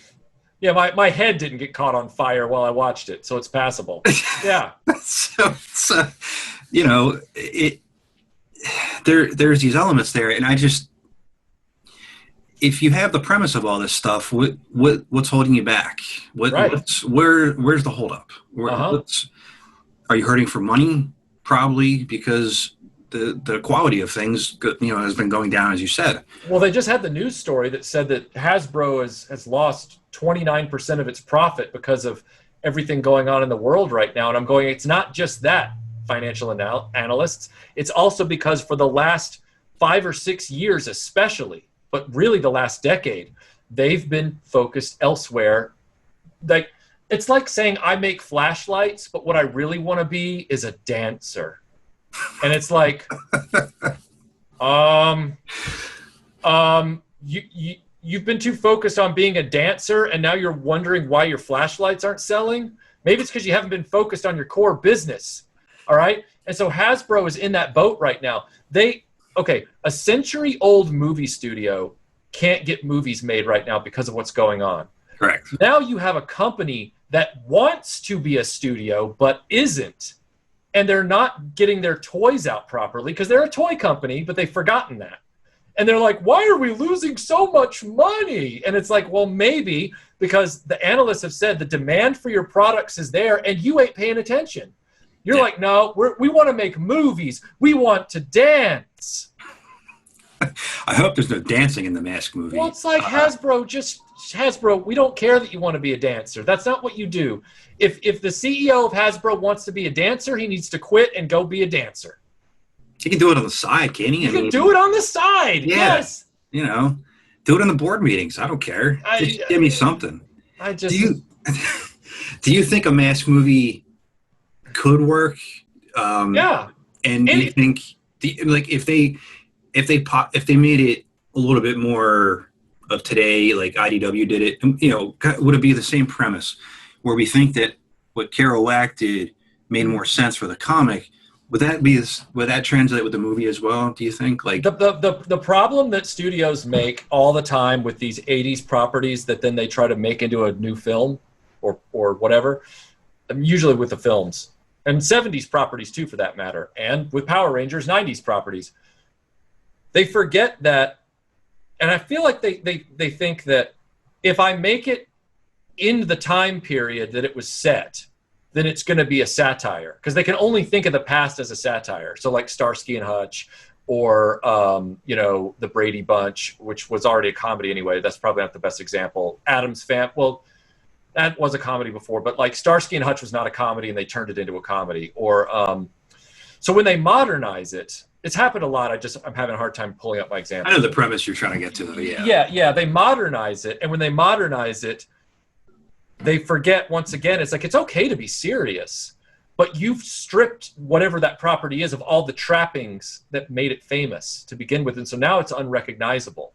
So like Knight Rider 2000, that lasted a biscuit minute. Like that was gone like that. Like nobody remembers that, and for good reason. It was garbage. M.a.s.k can work. Like any property can work. Any 80s property could work with the proper writer and the backing of the studio and confidence behind it to do something. Like, let's take it like this. G.I. Joe, terrible series of films, all right? If they had set G.I. Joe in 1982, it doesn't mean it has to be a Wedding Singer 80s spoof. It just means that's the year it was set. Correct. So then you can get away with having the iconic vehicles and the iconic characters and all the stuff as it was in 1982. And then everybody would be like, oh, wow, this is cool, because all the audience cares about is that they're entertained. They just want a good story. They don't care what time period it's set in. That's the other misnomer. You know what? In order to relate to kids, we got to put more kids in this story. Oh, and also we have to set it in the now. And it's like, why? You don't have to set this in the now. Lord of the Rings? That wasn't set in 2001. Like, that was set in Middle Earth. Like, I thought that's what New Zealand looked like normally. Right. So you're sitting back and you're going, there is no mandate that says I have to update this to modern times. That's also one of those broken things. God, could you imagine that? Oh, right. So don't think someone hasn't thought of it though. All right. Let me give you an example from my own personal experience with one of these 80s properties at the creator level. Okay. And just to solidify my point about M.a.s.k. M.a.s.k could definitely work if the people who were doing it were passionate about the property, knew why it was successful, and realized it was because of the way it looked and the way they structured the stories and the concept behind everything. There's no need to change everything up like that. We just need to have confidence in the material and get rid of Scott. Other than that, right, or do something different with Scott, right? So Scott can actually work in the story if they just handled him properly. That's the one area where they misstepped. Make it like Penny. Yeah, right. Exactly. Make it more like Penny. I had the privilege, and I do say privilege as in I was grateful, to have inside access for several years to Voltron and the company World Events Productions. And they are not a movie studio. They are the license holder for Voltron and a few other things. Denver, the Last Dinosaur, a few other things. They've been trying for years to get a Voltron movie, live action movie made. And they have not been successful, although they have had a number of scripts. The president of the company, who was the son of the man who had made Voltron in the 80s, adapted it from Beast King Golion, I was working as his social media administrator. And one day he said, Michael, I understand you used to work in Hollywood and wrote script coverage. And I said, yes, I used to write script coverage. And he said, would you mind if I sent you the scripts that we've passed on over the last 6 or 7 years for the Voltron live action movie? Would you read them and give me your thoughts? And I said, wow, I really appreciate that. Like that was a really big deal for me. I was being given, that kind of access and trust. And he said, the only thing that I'd ask, he said, is that you not divulge specific details from these particular scripts. And I said, okay, I can do that, and I haven't. But I can say general things that are common about all of them as relates to the Hollywood mentality. All right. First thing I learned, because after I read the scripts, and the scripts were all terrible. They were all to a page terrible. They did not represent or resemble Voltron at all. Okay. And I got back on the phone with the head of the company, and we had a long conversation, and I was like, what's the deal here? Why do these scripts not look anything like the show? I was like, because your latest television show, Voltron Force, while it might not be everybody's cup of tea, it does look and sound like Voltron. Like it is an update of Voltron. I said, what's the deal? He said, well, we've gotten a few, bits of wisdom, or not wisdom, but bits of, I wouldn't even call it advice. It was more like reasoning, rationale, I guess the best way. We've gotten rationale from them on some of these points. One of them being that none of the scripts took place on another planet. They all took place on Earth, which is an immediate problem because Voltron takes place on another planet.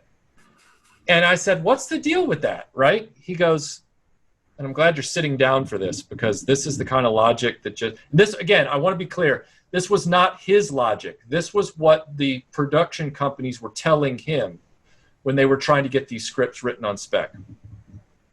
Well, you have to understand, the moment that you make a movie that's not set on Earth, you're competing with Star Wars.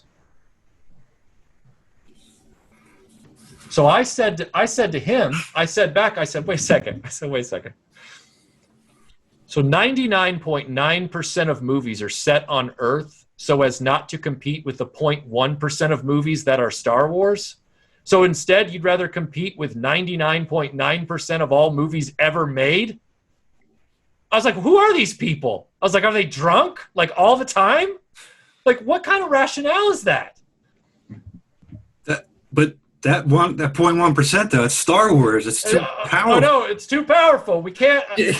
8 trillion other movies.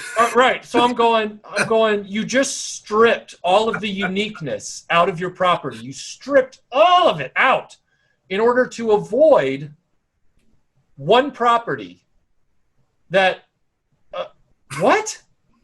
This is ridiculous. Like, I hate to use that tired phrase, think outside the box, but my God, like, so that's just one example of a million that are going to be in the way when it comes to M.a.s.k. or anything like that. You're going to have people who have these learnings. They have these rationales that don't make any sense. Take the underwear off Superman. That's the problem. Really? Because you took the underwear off Superman, and now DC Comics cinematic universe is in a mess. Not because of the underwear, but because of the mentality behind the decision to take the underwear off, which is endemic into all other parts of your concept. You've messed the whole thing up. And so M.a.s.k. could very easily go the same way. If IDW, if all they had done, as you said, was just kind of redesign and put the vehicles on steroids and modernize them, and guess what? It didn't last. There's your sign. Like you guys are going in the wrong direction with the story. You got to adapt it as it is, give all the characters realistic motivations, make the plot tight, make it make sense, and then let the amazing things be the amazing things they've always been. Yeah. It would be like saying, I want to make a movie about Superman. This has never happened, by the way. This is a hypothetical. I'm not about to dog on Snyder again. I want to make a movie about Superman, but I'm really not comfortable with the unrealistic aspects of him. I don't want him to fly, and I don't really want him to have, heat vision, and I don't want him to be able to lift a lot of stuff. Like maybe he's just a guy who's like kind of really strong, like somebody who won the Iron Man competition or something, and maybe he's like 1 in 1 million of us, and you're going, you're going to call that movie Superman and trick everybody to come to the theater? Do you know how many ticked off people they're going to be at you? They're going to want your head. I'm going to want your head. M.a.s.k. is a fantasy. And fantasies are good. They are good stories to tell. They work. But you got to have somebody who is confident in going full bore at whatever that fantasy is and saying, this is what sold it. This is what I'm going to do. I'm going to give it the dignity that it deserves, but I'm also going to have confidence in what it is. And that's how you get Lord of the Rings. Like in Lord of the Rings, the development hell that movie went through before it got into Peter Jackson's hands is infamous. And can you imagine, like, if they had, we want this property, but we're just not comfortable with characters running around in their bare feet. We think that's kind of dumb. That's kind of weird. We don't really like that. Let's get them some Crocs. This is the kind of things these Hollywood people do. I mean, they are so far up their own selves. So they'll sit there and go, it's a corporate mentality. I'm just not comfortable with the bare feet. I'm just not comfortable with that. And somebody would be like, well, we'll absolutely get rid of the bare feet. We'll make that a note in the script and make sure they're costumed differently. You're going to have hobbits walking around without bare feet. I mean, and then that's the slippery slope. Then it becomes, does it have to be a ring? A ring is so small. It's going to be a hard thing to capture on camera, Maybe if we made it like a sword, can we call it Lord of the Swords? And someone else is going to be like, no, that sounds like an adult film. It probably is. So my point is, I know I'm harping on this, but I'm saying that M.a.s.k. and any other property like that, whether it's Visionaries and Humanoids, Centurions, or M.a.s.k., there is a gauntlet they have to run. And if G.I. Joe can't run through that gauntlet and get a good movie made, and they haven't yet, I hesitate to get excited about a M.a.s.k movie. It's like I just want to wait and see what happens. I don't want to be part of the hype train, and then a total stinker comes out. You know? Yeah. Yeah. No, I fully agree with that, and Yeah. I haven't I haven't really been too upbeat about it. Yeah. It's like here's some news that happened, Right. and it's something I can really react to because there's no substance to it. Right. And it could be awful, and I'm going to Sure. fully admit that. If it is awful, if it ever does come out, I'm not going to be like, it's M.a.s.k. How can it be awful? Well, there's some bad Batman stuff out there. Don't tell that to a dyed-in-the-wool Batman fan. They'll tell you everything Batman's great. I know. I know that audiences come to YouTube a lot. I get beat up all the time, and I've become kind of callous to it. They come to YouTube. A certain group of people come to YouTube to get their feels. They want to come to your channel to feel good. They want to come to my channel mistakenly to feel good. You know, they want to. And if it's truly something cool, I'll say it's cool. You know, I don't collect this stuff because I hate it. I get excited about this stuff. I like this stuff. But I'm also not the type of person that's going to sit back and go, don't get excited about something dumb, or don't get excited about something that doesn't exist yet. Just chill. Like, just back off of it a minute, take a breath. And so, like, when people come to me and they're like, well, I just feel like that you're taking enjoyment away from people. And I'm like, nobody can take your enjoyment away from you but you. That is a personal choice that you've made, because nobody can change your opinion on something. If you're excited about G.I. Joe classifieds or M.a.s.k figures without vehicles, go right ahead. Nobody can take that away from you. Yeah, there's some, like, I'm just kind of like, I'm getting all the little oddities too. I have like a sliding puzzle that I still haven't been able to figure out. Right. But like I did a video on it, and I'm generally like frustrated with this thing. I'm like, why do I have this? Like, yeah. I'm collecting it because I'm trying to preserve. I want to preserve M.a.s.k the best I can. Right. And so naturally, I can't afford everything. Like, there's some people out there with factory sealed box sets of everything, and right. That's just not how I can do it. I don't do that either. Or give it justice, really. Yeah. And there's some things out there that I'll get, and I'm like, and I have something coming in that I didn't think I would ever want to buy, but I did, and I'm gonna get it in. I'm gonna look at it, and it's gonna be like, it says M.a.s.k on it, but I'm gonna be like, all right, yeah, great. It's part of that preservation aspect of it. Sure. But I'm also going to be realistic. Like, why was this made? What was the purpose of this? Right. And that's what you have to think about. And when I got the M.a.s.k Daredevil set, the one that was produced by Durham initially, and all they did was repackage it. I had full proof of it. There's like 6 different box arts of it, and I bought a second set to put into the other set if their pieces were missing. I was like, this is really cool, but what the hell am I going to do with it now?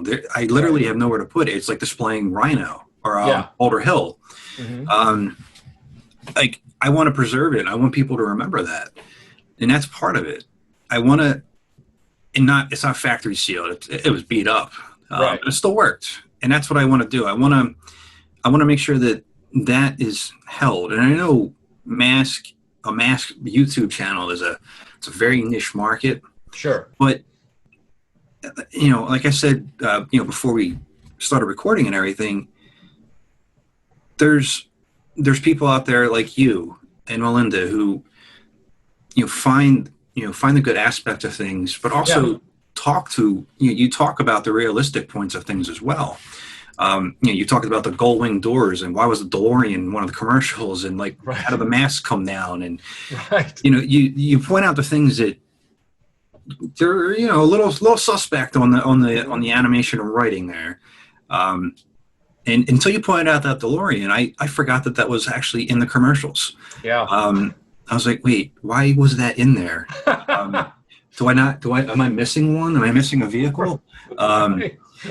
So it's just about the preservation of it. And what I love to see in movies, sure. There's just so little to go on with it right now.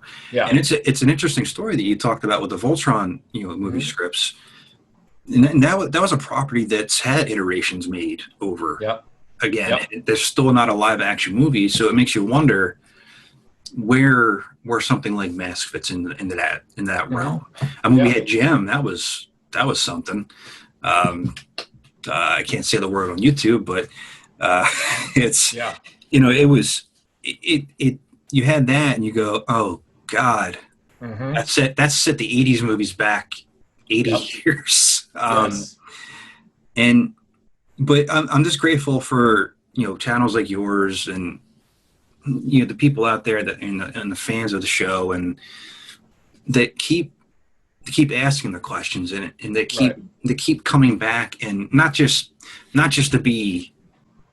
to say, oh, you're taking the joy out of something. Well, no, you're being realistic about it, right? And you work in some dry humor here and there, and you do, and that's what makes your channel, I think, really well done, in my opinion. Thank you. Nothing's perfect. No. And no line is perfect. No cartoon is perfect.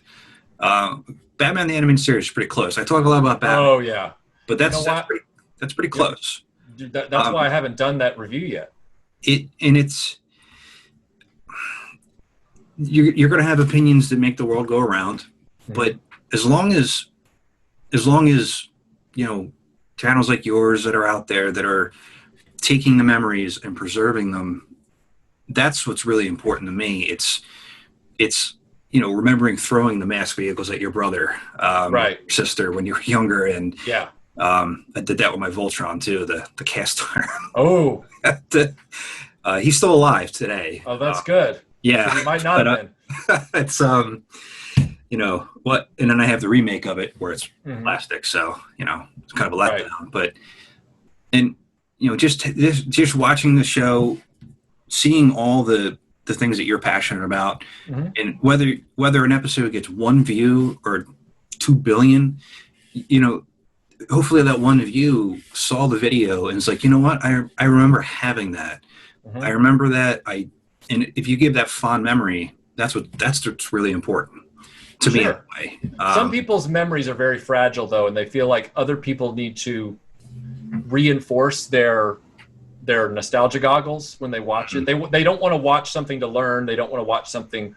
The way I finally learned how to describe it, because for years I was having discussions like this and I didn't know how to coalesce it down into one statement.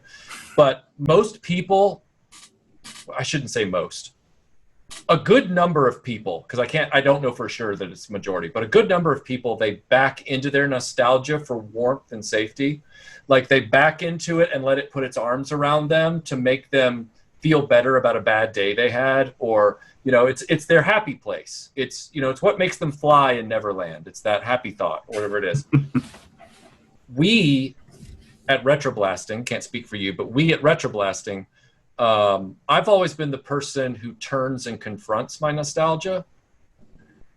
Almost like you turn and confront your parents after you get out of college or whatever and say, this is who I am, and you just have to accept that or not. And I turn and confront my nostalgia because I love it, but I also want to know it for what it is. I am incapable of allowing it to wrap its arms around me.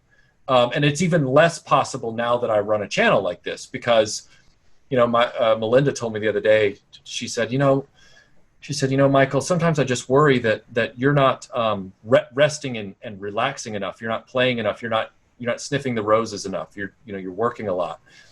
And I said, babe, it's kind of hard these days to determine, looking outside inward, whether or not I'm playing or resting or working, because my job is everything I've always played with and loved. So just know that I am taking time to rest. I am taking time to rejuvenate, but it's going to look like work, because how are you going to know the difference? I confront M.a.s.k. I confront sectars. I confront, rock lords. I confront them and learn. That's how I learn, So it's just a difference in mentality. And I think people need to finally realize that just because a person on the internet is quote unquote confronting a property, that does not mean that they hate that property, and that does not mean that they're trying to tell you to hate that property. people get very defensive about their stuff, and I had a guy one time tell me that Thundercats got him through a real bad time in the hospital when he was a kid because he watched it on the hospital TV while he was recovering from surgery. And I'm like, that's great. Like, you ragging on Thundercats is just wrong and all this kind of stuff. And I'm like, dude, it's great that you love it, but it ain't no religion. Like, it's not, you know what I'm saying? Like, yeah. You've got to put it in perspective. And by putting something in perspective, you also put yourself in perspective and context. I know I'm getting lofty, but you know what I mean? Yeah. No, I do. Yeah. I mean, and I guess that's one of the good things about my channel. Mm-hmm. I'd say my audience isn't that big, but it's the audience is M.a.s.k fans. It's right. You know, and that's part of it. Like, all these other entities that you've mentioned, you know, in this conversation, there's at least been, you know, 70% of them where they kind of carried on through a little bit further. So, and you have a broader audience to kind of look in that aspect where you're going to get more of that. Where M.a.s.k had nothing until, you know, people like, you know, Kerouac and people. Mm-hmm. All the custom 3D artists out there, and they're just kind of looking back at it and going, you know what? Hey, look, there's M.a.s.k content. Right. Let's watch that. Let's look at this. Let's read it. And I think for some reason, I don't know why it is, but the M.a.s.k community they're very grounded. They're very, I guess, astute would be the word. Because they see the flaws in some of the cartoons and some of the episodes. They know that Billboard Blast is terrible, one of the worst things ever made. They also know that Cliff Dagger shouldn't be as tall as Scott Tracker in the figure line. Right. They see all these little things and they know that, and I appreciate that fact that my opinions I try to make that known. I'm like, it's just my opinion. Well, I want to know yours too, because not everybody's cut from the same cloth. And we're talking about, you know, you and I have talked about a very broad, no pun intended, spectrum of things here.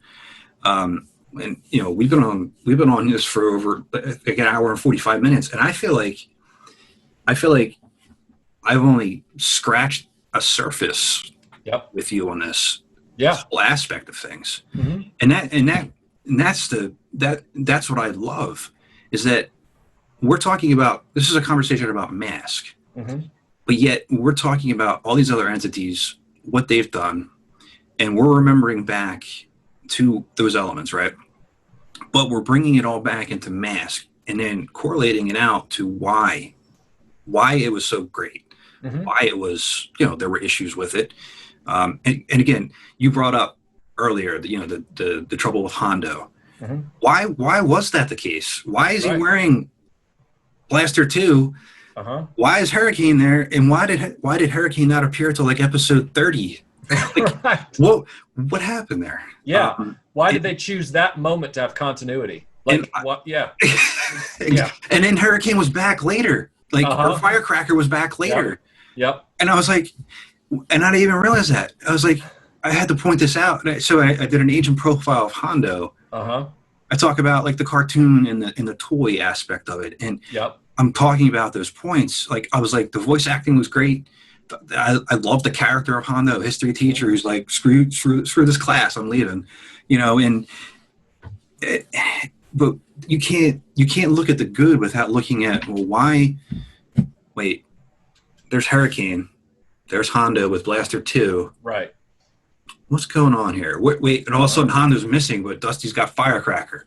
Where did you kill Hondo? Like, what happened here?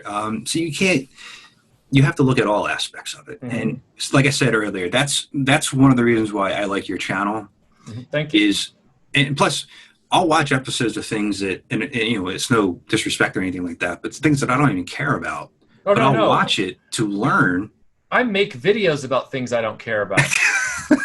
You're not insulting me. Like, this is what you have to do. Like, when you're making a channel where you didn't call it toy something, or you didn't call it Cartoon Shack, and you didn't call it, whatever. You literally made it broad so that you could talk about a lot of things. You end up talking about things you don't care about. So when you tell me I watch videos of yours of subjects that I otherwise don't care about, God bless you, sir. I mean, really.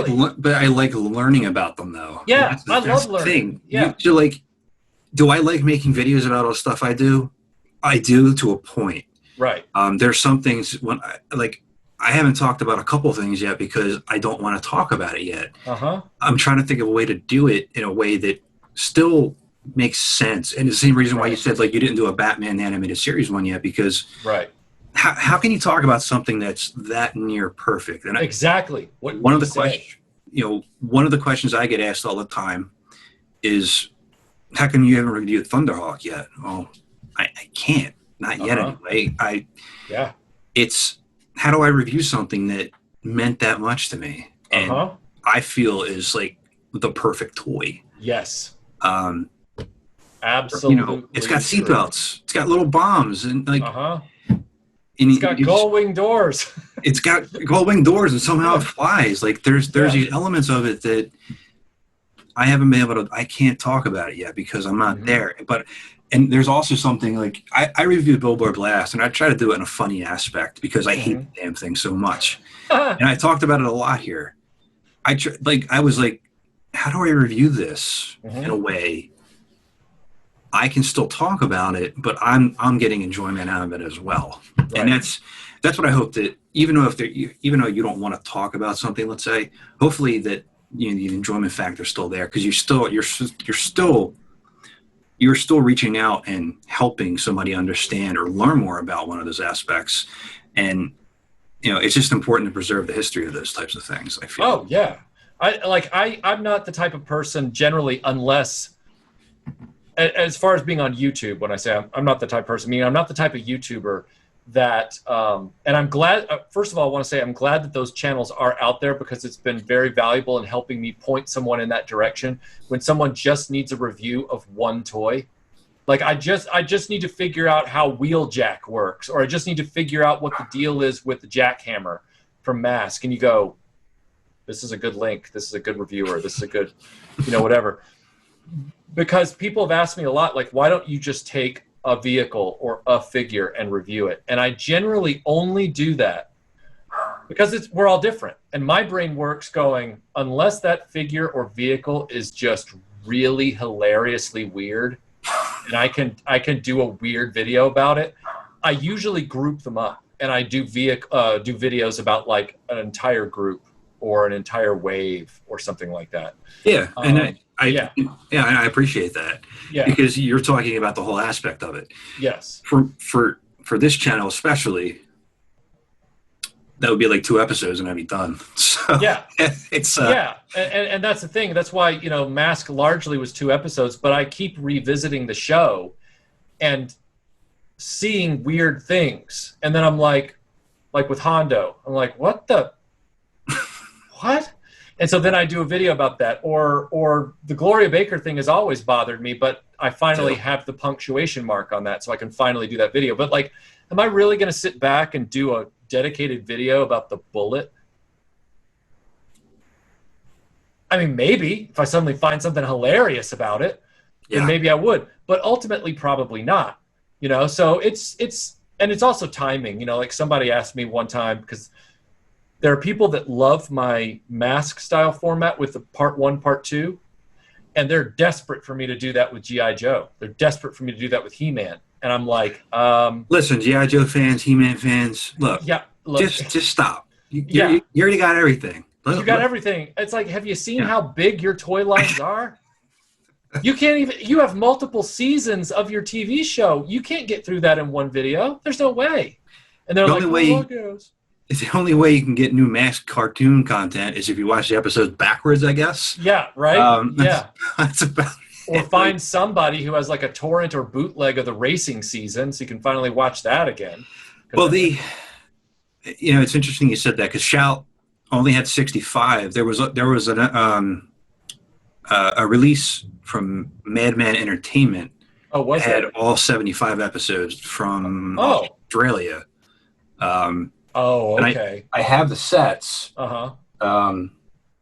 over here. I'm looking at my one shelf here. So yeah, the Shout Factory is 65. Madman has 75, and then there's bootlegs out there all over the place. Right. I need to get that because I have a region-free player, so I need to go look that up and hunt that down. Yeah, it's Madman Entertainment. I don't know what they go for nowadays. Right. So Yeah, I'm sure. hopefully they're abundant somewhere. I Right. imagine they are. Right. But I remember that DVD set in the same with Shout Factory.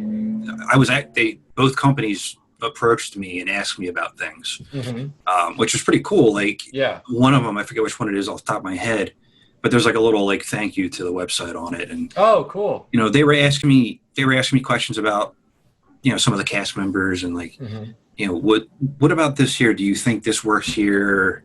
Like little creative things. I helped line up a couple of interviews, and it felt good to be able to do that. It wasn't brand new content, but it was something. Sure. And I am hopeful that something will come about, but you know, it's just going to be what it is. I just have to wait and see. Oh, and I'm always hopeful that something's going to come about. It's just I'm not going to let myself get too excited about it until it's out and I've seen it. That's my only caveat. Yeah. No, and that's what the m.a.s.k community, I feel like, has to do. Right. You know, absorb what the community's doing right now. All the fan art, the comics, everything like that's happening. All the 3D custom printing stuff. Absorb it the best you can, and just wait. And you know, soon enough, something will happen. It's just a matter of when that will actually happen. Hopefully, we're alive. By that point, but we've been on for about 2 hours. I don't want to keep you too much longer because this will be like, for me, a 2-hour episode. That's like I have to break this up into 20 parts, I think. So it's. But before we end the session here, is there any like final thoughts you want to talk about, or anything outside of Gloria coming up with your channel? Anything you want to plug in there, or anything like that? Yeah, I mean we're always working on new 80s. When I say new 80s, we're always working on new videos about 80s properties, and some late 70s, some early 90s as well. And so I have a lot of irons in the fire. A lot of people have asked me in the past, is your video series on m.a.s.k, is it done for? Is that it? Are you never going to talk about it again? And that's just not true. There will be more m.a.s.k videos coming in the future. There's one coming this week. It's been a long time coming. It is officially only my 4th real m.a.s.k video, but as even with Star Wars Follies and other series that people always ask me about, I will say something when I feel like I have something valuable to say. And until then, I won't waste my audience's time. I think m.a.s.k, I said it before, I said it in the original video that I did, m.a.s.k was one of the strongest properties from a writing perspective as far as the adventures went in its first 65 episodes. And its toy line is second to none when it comes to its innovation, its engineering, its quality, its detail. It was one of the best. And you can't take anything away from m.a.s.k in that respect, in those two respects. m.a.s.k is one of the, Melinda and I, if I just add this final thought in here, Melinda often asks me, what are we going to do if we ever have to move because of all this stuff, And I've always told her, I said, I will, I already have like 70% of this stuff. If the channel ended tomorrow, if RetroBlasting folded up, and closed up shop tomorrow, 70% of this stuff would start to become one of the greatest internet auctions on eBay that's ever been, right? People be like, oh my God. But there are certain lines and groups of toys that are off the table that will never be sold. And m.a.s.k is among those.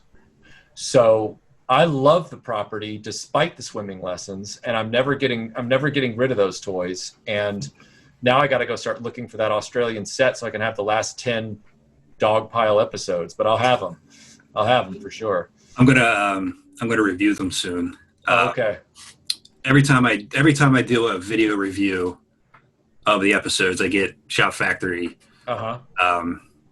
flagging it. I'm like, guys, I'm just trying to talk about it. So they asked you for advice, but they're flagging your video. Yeah, they did that to me on M.a.s.k too. It does it automatically, I think. Yeah.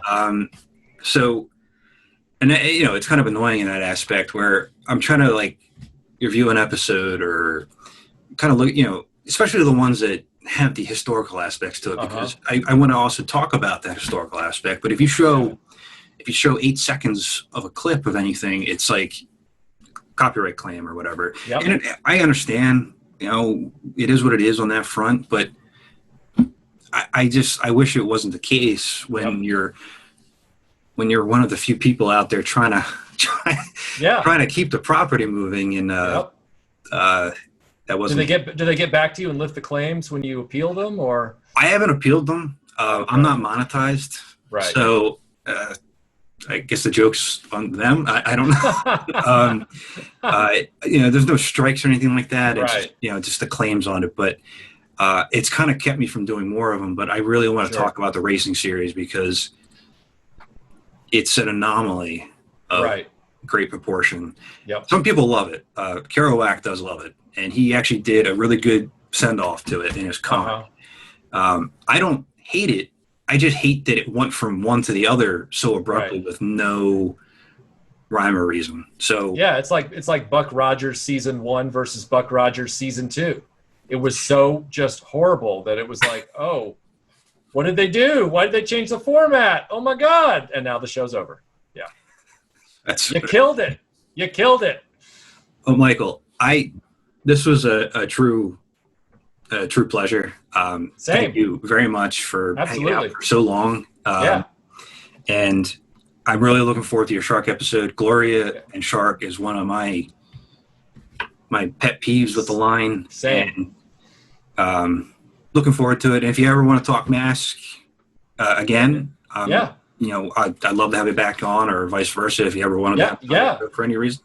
As a matter of fact, if I'm developing a bigger M.a.s.k video, that there will be one, I will make sure to reach out to you on the next M.a.s.k project that I do, because I'm literally already recording this one right now, and I've already got the script done and everything. But if I start developing, and I will, when I start developing another M.a.s.k video, I will reach out to you. So be ready for that. So that'll be fun. Yeah. I don't have any costumes or anything. Well, I lied. I do have a costume there. And I do have my creepy Matt-Trakker face mask up there. I wear that. I'll be ready somewhat. Okay. I tried to put that one on behind me. I couldn't get it around my waist. You know, I got a little bigger since I wore that costume. I've got an X-wing Luke one like that from Empire Strikes Back, and I didn't even try it. I was like, nah, it was already beat up, so I was like, why not? And I didn't record it because it was kind of embarrassing. But Michael, again, thank you. And if you want to check out Michael and Melinda, can't forget her. RetroBlasting. I'll have everybody has your.